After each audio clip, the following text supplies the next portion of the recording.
الشيطان الرجيم فأنجيناه وأصحاب السفينة وجعلناها آية للعالمين وإبراهيم إذ قال لقومه اعبدوا الله واتقوه ذلكم خير لكم إن كنتم تعلمون إنما تعبدون من دون الله أوثانا وتخلقون إفكا إن الذين تعبدون من دون الله لا يملكون لكم رزقا فابتغوا عند الله الرزق واعبدوه واشكروا له إليه ترجعون وإن تكذبوا فقد كذب من قبلكم وما على الرسول إلا البلاغ المبين أولم يروا كيف يبدئ الله الخلق ثم يعيده إن ذلك على الله يسير قل سيروا في الأرض فانظروا كيف بدأ الخلق ثم الله ينشئ النشأة الآخرة إن الله على كل شيء قدير يعذب من يشاء ويرحم من يشاء وإليه تقلبون وما أنتم بمعجزين في الأرض ولا في السماء وما لكم من دون الله من ولي ولا نصير والذين كفروا بآيات الله ولقائه أولئك يئسوا من رحمتي وأولئك لهم عذاب أليم فما كان جواب قومه إلا أن قالوا اقتلوه أو حرقوه فأنجاه الله من النار إن في ذلك لآيات لقوم يؤمنون وقال إنما اتخذتم من دون الله أوثانا مودة بينكم في الحياة الدنيا ثم يوم القيامة يكفر بعضكم ببعض ويلعن بعضكم بعضا ومأواكم النار وما لكم من ناصرين فآمن له لوط وقال إني مهاجر إلى ربي إنه هو العزيز الحكيم ووهبنا له إسحاق ويعقوب وجعلنا في ذريته النبوة والكتاب وآتيناه أجره في الدنيا وإنه في الآخرة لمن الصالحين ولوطا إذ قال لقومه إنكم لتأتون الفاحشة ما سبقكم بها من أحد من العالمين أئنكم لتأتون الرجال وتقطعون السبيل وتأتون في ناديكم المنكر فما كان جواب قومه إلا أن قالوا ائتنا بعذاب الله إن كنت من الصادقين قال رب انصرني على القوم المفسدين ولما جاءت رسلنا إبراهيم بالبشرى قالوا إنا مهلكو أهل هذه القرية إن أهلها كانوا ظالمين قال إن فيها لوطا قالوا نحن أعلم بمن فيها لننجينه وأهله إلا امرأته كانت من الغابرين ولما أن جاءت رسلنا لوطا سيء بهم وضاق بهم ذرعا وقالوا لا تخف ولا تحزن إنا منجوك وأهلك إلا امرأتك كانت من الغابرين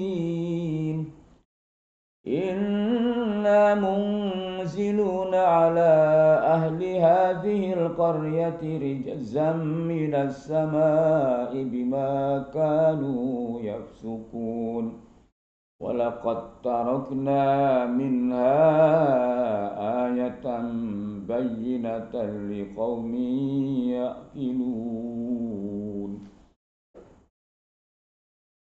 وإلى مدين أخاهم شعيبا فقال يا قوم اعبدوا الله وارجوا اليوم الآخر ولا تعثوا في الأرض مفسدين فكذبوه فأخذتهم الرجفة فأصبحوا في دارهم جاثمين وعادا وثمود وقد تبين لكم من مساكنهم وزين لهم الشيطان أعمالهم فصدهم عن السبيل وكانوا مستبصرين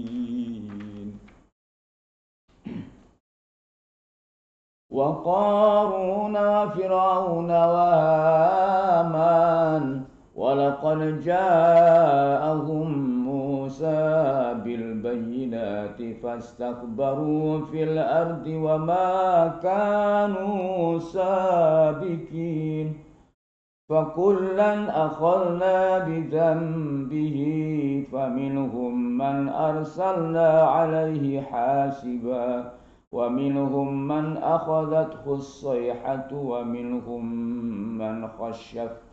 ومنهم من خسفنا به الأرض ومنهم من أغرقنا وما كان الله ليظلمهم ولكن كانوا أنفسهم يظلمون مثل الذين اتخذوا من دون الله أولياء كمثل العنكبوت اتخذت بيتا وإن أوهن البيوت لبيت العنكبوت لو كانوا يعلمون إن الله يعلم ما يدعون من دونه من شيء وهو العزيز الحكيم وتلك الأمثال نضربها للناس وما يعقلها إلا العالمون خلق الله السماوات والأرض بالحق إن في ذلك لآية للمؤمنين اتل ما أوحي إليك من الكتاب وأقم الصلاة إن الصلاة تنهى عن الفحشاء والمنكر ولذكر الله أكبر والله يعلم ما تصنعون صدق الله العظيم.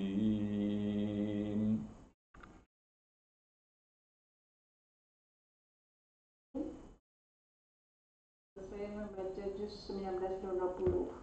Untuk selanjutnya, mohon saya silakan ke Pak Uci, apakah mau ada review? Oke, saya kira waktunya kita juga sudah lewat jam 8 ya, jam 8:05. Waktunya untuk akhir. Namun mungkin ada yang perlu saya sampaikan. Saya evaluasi hari ini juga yang masih banyak kurang itu satu ketukan dengan tasdid ya. Satu ketukan dengan tasdid. Jadi masih banyak yang satu ketukan jadi dua. Itu satu. Yang kedua tasdid. Yang ketiga berhenti di huruf yang tidak panjang masih panjang. Seperti ada sedikit yang agak mungkin perlu diperhatikan ini di surat 2840. 2840 itu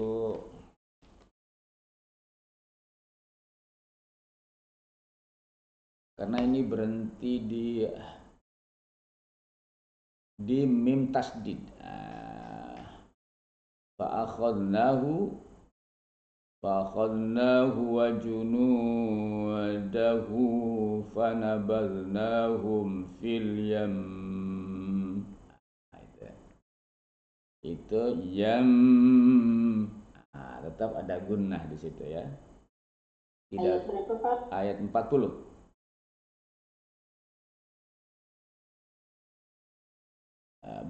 Ini boleh panjang ya, boleh karena itu mimnya ditasdid Ilyam, itu surat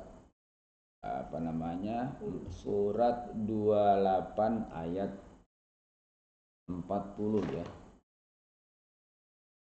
28:40.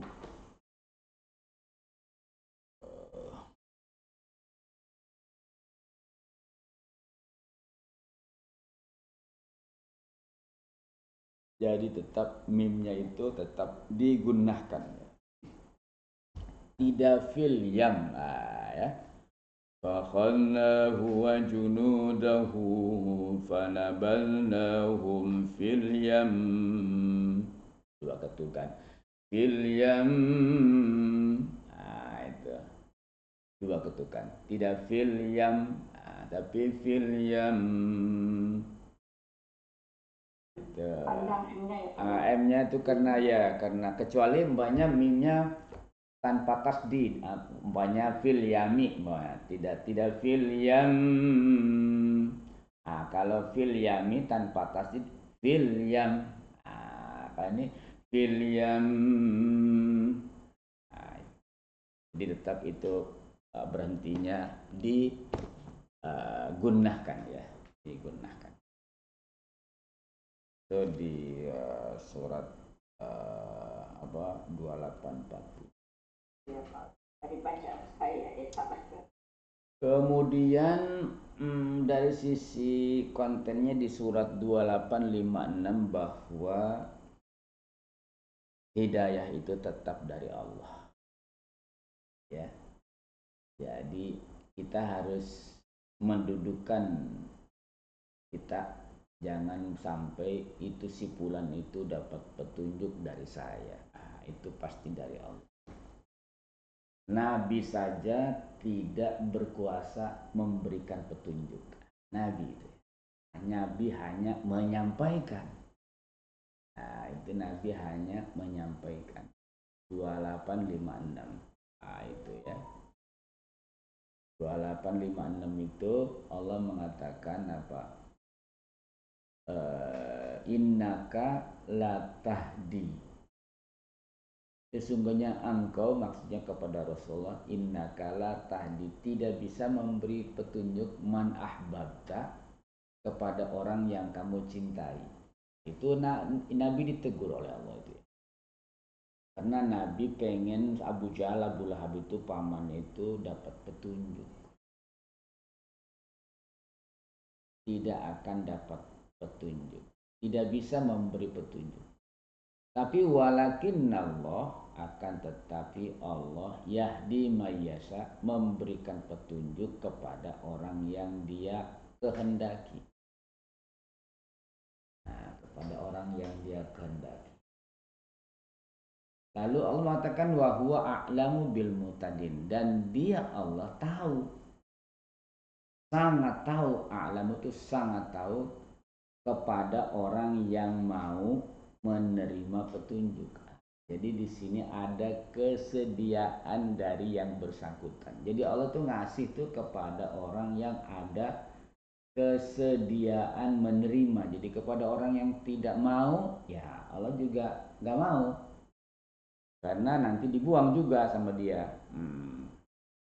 Jadi Allah mau itu memberi petunjuk kepada orang yang memang dia ada mau, dan sebenarnya setiap orang itu butuh petunjuk.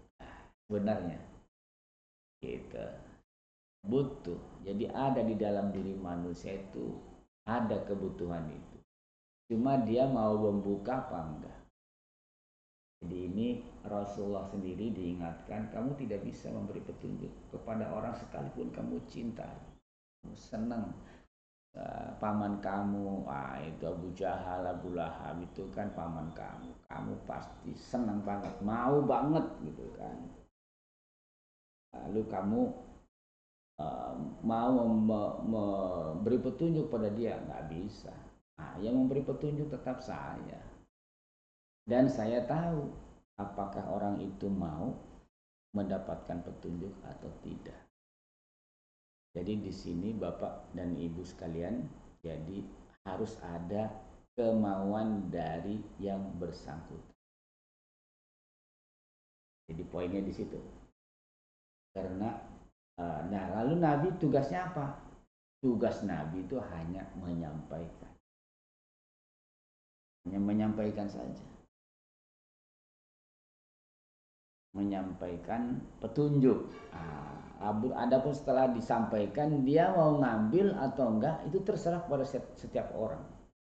Jadi ibaratnya Allah itu sudah ngasih sama Nabi, lalu Nabi menyampaikan pada orang, dilemparkan, begitu ibarat melemparkan bola kasti. Lalu bola kasti itu dia mau kantongin, dia mau lempar lagi, dia mau kantongin atau mau lempar lagi, itu terserah pada setiap pribadi.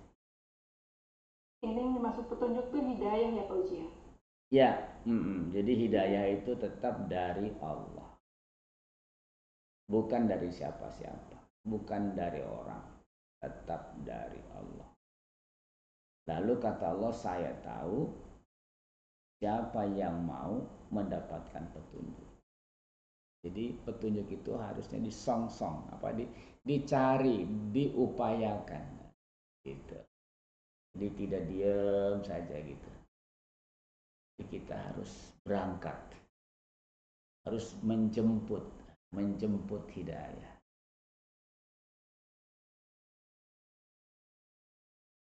Sekalipun katanya makanan itu sudah berada di tangan kita, lalu tangan kita tidak mau memasukkan ke dalam mulut kita, itu nasi atau makanan tidak akan sampai ke mulut kita. Tidak harus kita memasukkan itu. Pak Uji mau tanya dong. Tapi hatinya orang itu yang menggerakkan kan Allah ya Pak Uji, mau atau hidayah ya Pak Uji? Iya. Jadi Allah yang disalahkan begitu ya?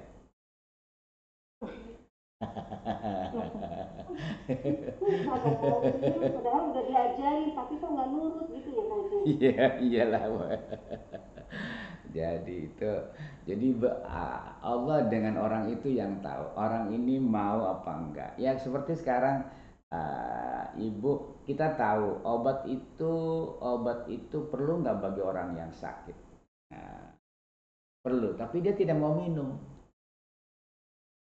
Itu sudah dikasih sama dokter obatnya, sudah sekian ini pagi siang sore kasih, dan dia tahu bahwa dia sedang sakit dan perlu obat, tapi dia tidak mau minum obat. Itu salah dokternya atau salah kitanya? Salah orangnya, pinter sendiri. Itu kira-kira begitu banunya, ilustrasinya. Iya. Kalau kita doain Pak Uci, ya, gimana Pak? Kita cuma bisa bantu mendoakan. Harus. Hatinya bergerak gitu ya. Harus. Kalau mendoakan kita harus mendoakan. Nabi mendoakan dua orang yaitu Umar dengan Abu Lahab. Nah, itu yang terbuka Umar ibn Khattab. Abu Lahab enggak. Katanya begini. Sebenarnya di dalam diri kita itu mengakui itu benar. Nah, itu benar, itu saya butuh. Cuma ada yang suka menghalangi kita. Apa Bu? Yang suka menghalangi kita? Sombongan. Bukan Bu. Nafsu. Gengsi Bu.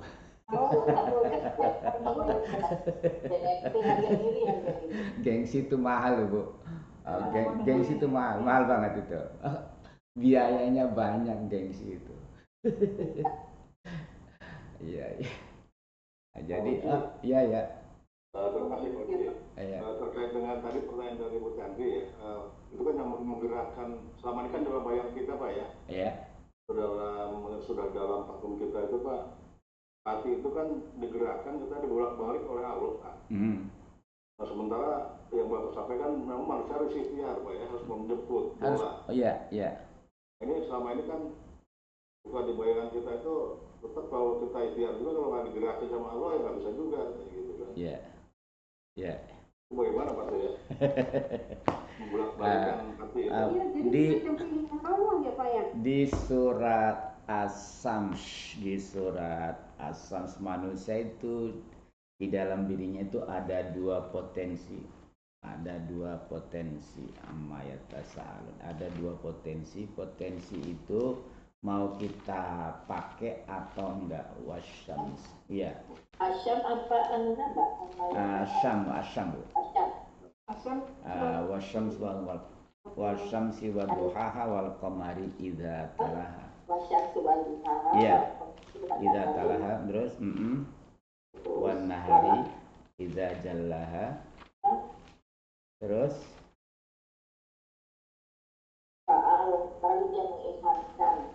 fa'alhamaha fujuraha wa taqwaha. Itu di situ. Surat As-Sams itu surat ke-91. Itu dari ayat 7, 8, 9. Paling enggak. Coach, mau tanya deh Coach. Ya, kalau begitu, apakah ini pilihan Allah orang itu menjadi baik atau menjadi tidak? Ya. Kan dia maksudnya menurut petunjuk atau tidak menurut petunjuk kan kehendak Allah. Berarti apakah semua ini ya udah semuanya itu pilihan Allah. Ya. Kita juga Oke, kita baca surat 91 ayat 7 dan 8. Surat 91 ayat 7 dan 8. Dan jiwa serta penyempurnaannya. Lalu ayat 8-nya, maka Allah mengilhamkan kepada jiwa itu jalan kefasikan dan jalan ketakwaan. Jadi kita ini punya potensi dua. Mau takwa silakan, mau fajir atau mau fasik silakan. Diberikan kebebasan free will manusia ini. Itu di ayat 8-nya. Fa'alhamaha fujuraha wa taqwaha. Potensi orang bisa baik, bisa buruk, bisa. Tinggal mana yang mau kita kembangkan dua potensi itu. Jadi sama Pak, potensi dua itu sama besarnya, sama bagusnya. Jadi orang jahat bisa, jadi orang baik bisa. Itu. Uci, Papa pergi. Uci, tapi kan semua orang pengen baik ya Uci. Ya. Kan semua orang kepingin baik. Tapi hati ini juga katanya menentukan kan Allah. Jadi gimana ya Pak Uci? Bu, ini ayat ini Bu pahami nih. Ayat ini pahami Bu. Ya saya udah ngerti sama siapa. Ini pahami ayat ini Bu. Jangan salah. Nanti nggak ada ujungnya itu. Ya, pahami nih ayat 8 nih. Surat 91 ayat 8. Maka Allah mengilhamkan kepada jiwa itu kefasikan dan ketakwaan. Kita bisa mengembangkan kefasikan, keburukan, bisa mengembangkan kebaikan. Terserah pada kita. Jadi itu ada di kita. Iya Pak, betul Pak. Mau tanya Pak Uti? Iya, iya, iya, iya, iya, iya. Sehat. Pak Uti, tanya Pak. Pondok. Ya, silakan Pak. Ya, itu saya tadi menyimak bacaan ayat 48 surat 28 Pak. Surat 28, surat 28, 48. Kenapa? Ya, itu terakhir itu yang di wakaf itu kan haro. Tapi saya tadi dengarnya har. Ini yang benar haro apa har? 28, 48 ya. Ya. Coba baca. Ya, ya Pak ya. Halaman. Ya, halaman 391. Halaman. Qalu sikroni kozo haro. Tazo haro. Itu haro apa cukup har Pak? Haro, ya. Coba. Itu di sebentar surat 28 sebentar Pak Seng. 28 28 ayat 48.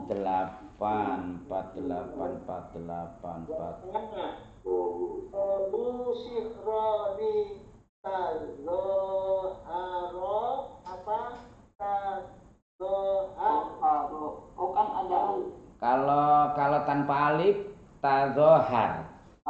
Ini ada alif. Nah, kalau ada alif tazoharo Pak. Tetap matubi'inya dibaca kalau walaupun berhenti. Ya, tadi saya yang baca mungkin salah ya Pak. Ya, jadi itu walaupun berhenti, matubi'i itu tetap dibaca seperti Musa dan seterusnya. Itu matubi'i itu selalu dibaca Pak, walaupun berhenti. Ya Bu, oke. Ya saya salah tadi bacanya Pak, ya saya bacanya haura saja Pak. Oke. Saya tadi bacanya haura. Ya tetap dibaca. Jadi matubi'i itu tetap dibaca sekalipun itu berhenti. Ya. Baik Pak. Terima kasih Pak Uci. Oke, jadi fa'alhamaha tadi ya, tadi fa'alhamaha fujuraha wa taqwaha. Jadi Allah memberikan potensi kepada manusia itu kebaikan dan keburukan. Jadi kalau nanti kalau manusia tidak diberikan kebebasan, apa bedanya dengan makhluk yang lain? Nah, yang tidak diberikan kebebasan itu malaikat. Malaikat itu sudah tidak bisa melakukan apa-apa kecuali benar-benar yang disuruh oleh Allah itu dia lakukan. Yang dilarang dia tidak, yang disuruh dia lakukan. Itu malaikat. Malaikat itu betul-betul kayak robot. Makanya katanya bisa jadi itu malaikat itu bisa ada kesalahan dalam melakukan pekerjaannya. Nah, bisa jadi ketika Umar Ibnul Khattab katanya itu meninggal. Ketika Umar Ibnul Khattab meninggal, lalu Ali bin Abi Thalib pengen tahu bagaimana Umar itu ketika dalam kuburan itu dia berani nggak menghadapi malaikat Mungkar Nakir. Karena waktu di dunia kata Ali bin Abi Thalib tidak ada yang dia takuti kecuali Allah saja itu Umar itu. Umar hanya takut kepada Allah. Kepada manusia tidak ada takutnya dia. Nah, sekarang nanti dia mati nih di alam barzah nih. Dia masih seperti itu enggak kepada malaikat? Dia takut enggak ya? Gitu kan? Nah, begitu katanya mati, Ali bin Abi Thalib minta sama Allah karena mereka wali itu permohonan yang sulit juga itu dia pakai, pasti Allah mengabulkannya. Jadi 4 orang itu Abu Bakar, Umar, Utsman, Ali itu termasuk juga waliullah juga. Dia walaupun bukan nabi tapi dia waliullah. Itu konon dikabulkan itu permohonan Ali bin Abi Thalib oleh Allah Subhanahu wa taala. Nah, ini kalau kita baca tentang riwayat hidup Ali luar biasa ya. tentang kemurahan dan lain-lainnya, sehingga ketika dia minta kepada Allah, ya Allah tolong saya pengen tahu, saya itu Umar ini berani nggak dia menghadapi malaikat mungkar nakir katanya. Begitu dikubur katanya itu Umar ibn Khattab itu datang malaikat mungkar nakir setelah 7 langkah para pengubur pulang, datang malaikat mungkar nakir. Kata Ali bin Abi Thalib, wah tuh datang katanya itu mungkar nakir, coba dia takut apa enggak dia ya kasyaf katanya, itu dibuka pintu gaib itu oleh Allah buat Ali bin Abi Thalib. Oh dibuka itu, ibu katanya itu Umar langsung duduk katanya, itu ada mungkar nakir.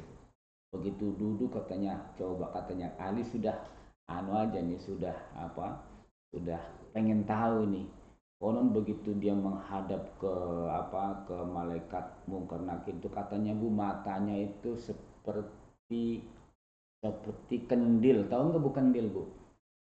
Tempat masak yang menganga, yang yang nyala, nyala api begitu. Wah, dia kata Ali bin Abi Thalib pasti dia takut ini. Umar pasti takut ini sama mungkar nakir. Begitu katanya datang itu menghadap kepada Umar ibn Khattab, dibentak itu malaikat itu oleh Umar katanya. Wah, bener kata Ali. Sampai di sana pun dia tidak takut itu. Dibentak katanya itu mungkar nakir sama Umar. Tahu nggak katanya, kamu mau kemana katanya? Iya, saya mau nanyain kamu. Tahu nggak kamu siapa saya? Ya, saya tidak tahu. Saya ini adalah sahabatnya kekasih Allah Subhanahu wa taala. Wow. Saya sahabat Rasulullah saya. Wah, katanya itu langsung, karena tadinya ini malaikat mungkar nakir ini mau nanyain gak jadi, melapor sama Tuhan. Tuhan, ada hambamu, saya tanyain malah dia ngebentak duluan katanya itu. Bentak duluan, tak saya duluan. Siapa dia katanya? Oh, itu Umar itu, kata Allah, Umar itu. Jadi ini dibukakan pintu kasar, itu Umar katanya itu. Memang kamu jangan sembarangan sama orang itu katanya. Nah, sejak itu katanya itu malaikat mungkar nakir itu selalu tanya dulu Pak kepada yang meninggal itu. Kamu siapa? Tidak langsung dihukum. Lalu nanya dulu. Siapa kamu? Man rabbuka? Tanya dulu. Jadi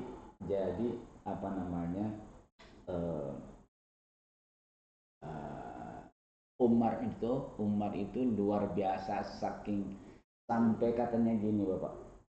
Rasul itu pernah ngomong begini.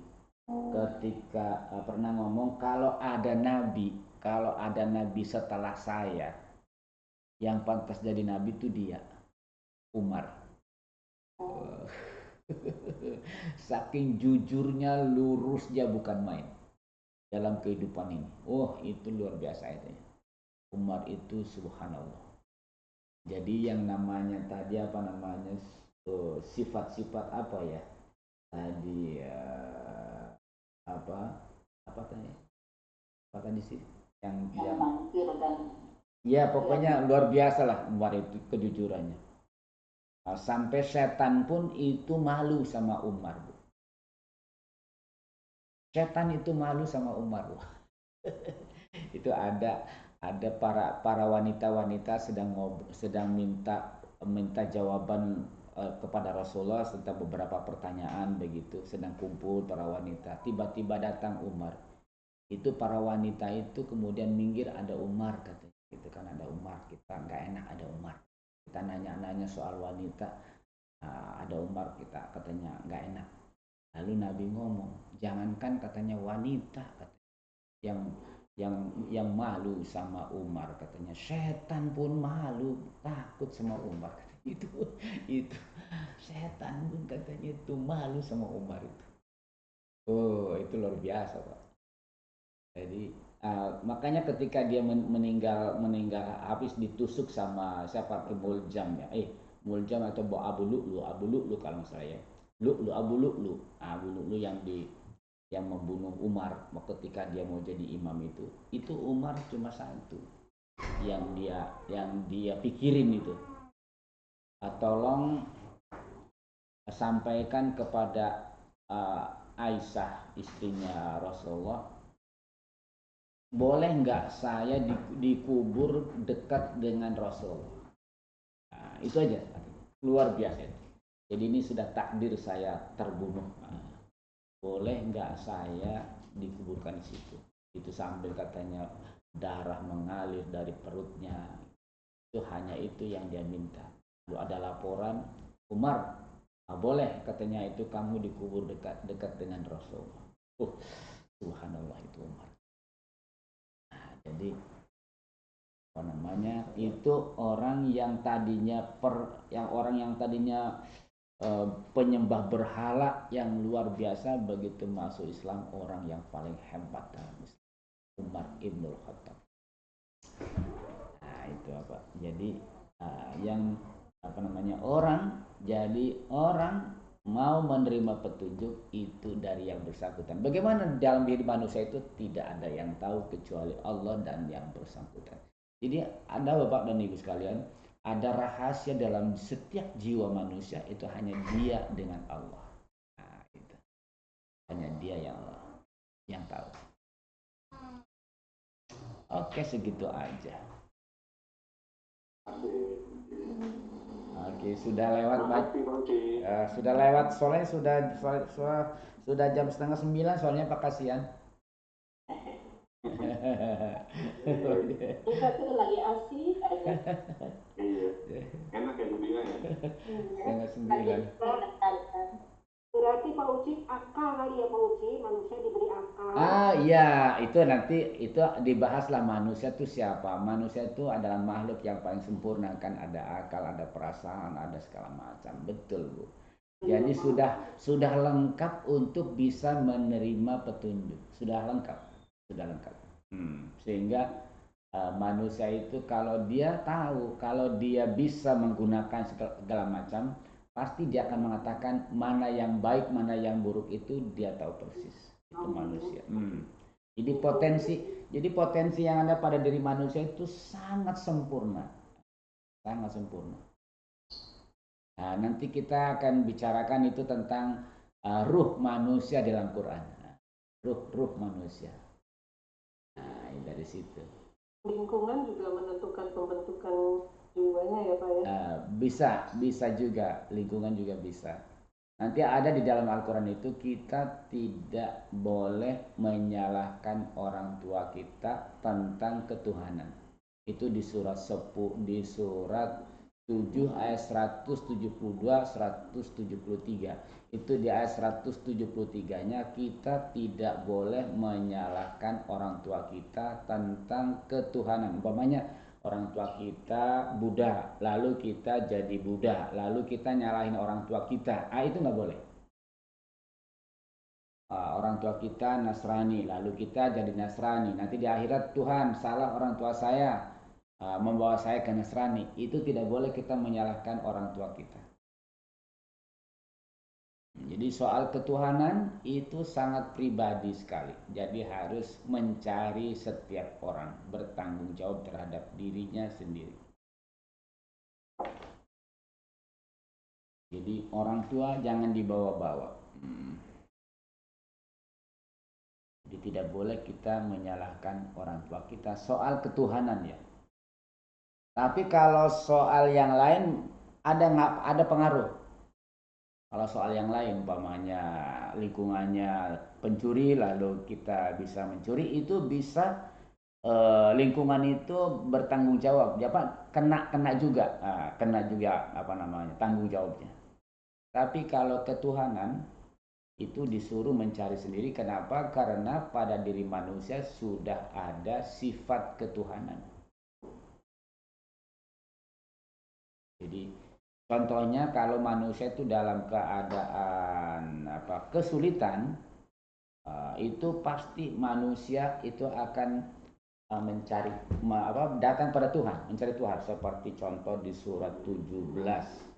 Di surat 17 ayat surat 17 itu surat Bani Israel itu ayat 67. Manusia kalau dalam keadaan kesulitan pasti dia akan datang kepada Tuhan. Apabila ditimpa bahaya, itu banyak ayat-ayat yang senada dengan ini, banyak sekali. Ayat 80 kali ya, suratnya surat 17 ayat 67. Itu sebenarnya dari 66 sampai 72, tapi poinnya poin ya kaitan dengan ini, dengan jiwa manusia, dengan fitrah bertuhan di ayat 67. Apabila kamu ditimpa bahaya di lautan, niscaya hilang semua yang kamu seru. Pasti kita tidak akan ada itu yang lain. Pasti kecuali kita akan menyeru Allah saja. Jadi tidak akan ada dukun, tidak akan menyeru dukun, tidak akan menyeru guru orang pintar, tidak akan menyeru siapa lagi, banyak kan suka pokoknya siapa saja tidak akan, kecuali dia akan menyeru Allah. Akan tetapi ketika dia Allah menyelamatkan kamu ke daratan, kamu berpaling, manusia memang selalu ingkar. Gitu. Jadi kalau kita umpamanya di lautan, kalau di daratan mungkin orang nggak seberapa, tapi kalau di lautan atau di udara, di pesawat gitu, itu ada salah seorang peserta pengajian, Pak Uci, saya dari Surabaya itu dari Bandung ke Jakarta. Itu pesawat katanya rodanya nggak bisa keluar katanya itu. Itu lebih dari setengah jam, hampir 1 jam pesawat itu di atas terus. Itu kita katanya dalam pesawat itu sudah ketakutan, sudah takut sekali. Bagaimana nanti ini pesawat mendarat, seperti apa yang akan terjadi kalau rodanya tidak bisa keluar gitu kan, gimana? Wah, itu pasti yang diseru di situ siapa Pak kira-kira? Pasti Allah itu. Nggak apa, walaupun di situ ada dukun, ada kiai di situ Pak, ada guru besar di sini pesawat itu,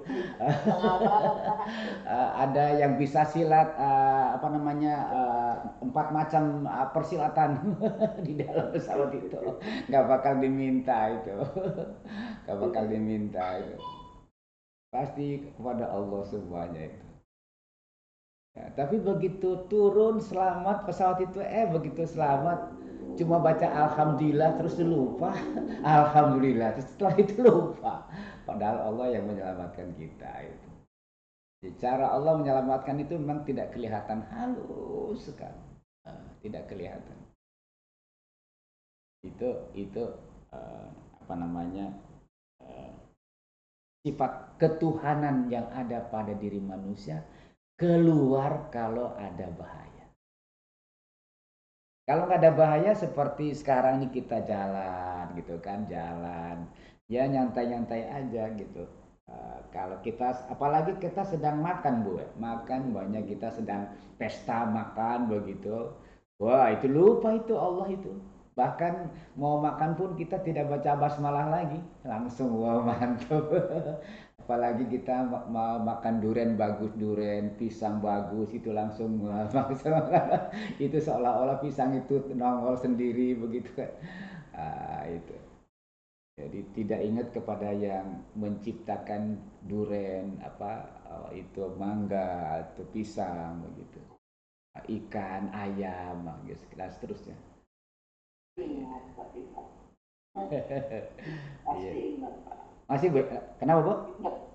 Ingat Pak, pasti ingat rumah. Oh itu udah bagus Bu, itu yang bagus, itu yang ingat itu sudah bagus. Ada, itu yang itu sudah dekat itu dengan Allah Subhanahu Wa Taala itu. Itu alhamdulillah Bu, diberi kita selalu dekat kepada Allah bahwa semua ini itu sudah top. Insya Allah nanti waktu dicabut nyawa kita itu Allah tidak akan menjadikan sakit nyawa dicabut kalau orang selalu kepada Allah, karena Allah yang melindunginya, gitu kan, karena Allah yang melindungi itu sudah top banget, top banget. Jadi memang seyogianya seperti itu. Jadi tapi kalau umpamanya kita sering lupa kepada Allah, katanya itu seperti seperti yang sering diucapkan oleh orang-orang bijak. Ada gelas kosong gitu kan, ada gelas kosong, pasti ada benda yang akan masuk yang lain. Tapi kalau gelas itu penuh di situ oleh satu benda, maka yang lain tidak akan bisa masuk. Kalau dalam gelas itu ada isinya Allah di situ, maka yang lain tidak akan masuk. Jadi memang harus si hati kita itu ibarat gelas itu, dia harus selalu penuh dengan Allah itu isinya itu ya. Kalimat Allah, ingat pada Allah itu. Saya kadang-kadang lupa Pak Edi, saya kadang-kadang lupa itu. Sekali disebut Tuhan, aduh malu saya nih, malu. Apalagi setelah ngomong-ngomong begini dengan Bapak, ya Bu Glorida, Bu Adia gitu. Terus satu waktu kita lupa, aduh ya Allah, saya tadi barusan ngomong tentang engkau. Ini saya lupa ya, itu suka malu itu Pak. Suka malu itu. Baik, saya kira segitu aja Bu Tini. Takut kesiangan itu, aduh sudah lewat lagi nih. Kelihatan. Sama-sama. Ya, maka Pak Uci langsung ditutup. Baik, mari kita membaca istighfar. Astagfirullah. Astagfirullah. Ya Allah, ampuni kami, maafkan kami. Jadikan kami ya Allah orang-orang yang selalu ingat kepada nikmat yang Kau berikan pada kami. Apapun bentuknya ya Allah. Bahwa apa yang Engkau berikan pada kami, apa yang ada pada diri kami, pada hakikatnya adalah dari Engkau. Bukan dari kemampuan kami, bukan karena kehebatan kami, karena apa yang ada pada diri kami. Hati kami, jantung kami, akal kami, badan kami, tangan kami, rambut kami, mata kami. Semuanya pada hakikatnya adalah Engkau yang mencipta. Ya Allah, maafkan kami kalau kami sering lupa terhadap nikmat yang Kau berikan pada kami. Rabbana dzalamna anfusana wa illam taghfir lana wa tarhamna lanakunanna minal khasirin. Rabbana atina fid dunya hasanah wa fil akhirati hasanah wa qina adzabannar. Walhamdulillahi rabbil alamin. Amin ya rabbal alamin. Terima kasih Pak Uci. Terima kasih banyak. Terima kasih. Ya, kita tutup dengan doa kafaratul majlis. Subhanallah wa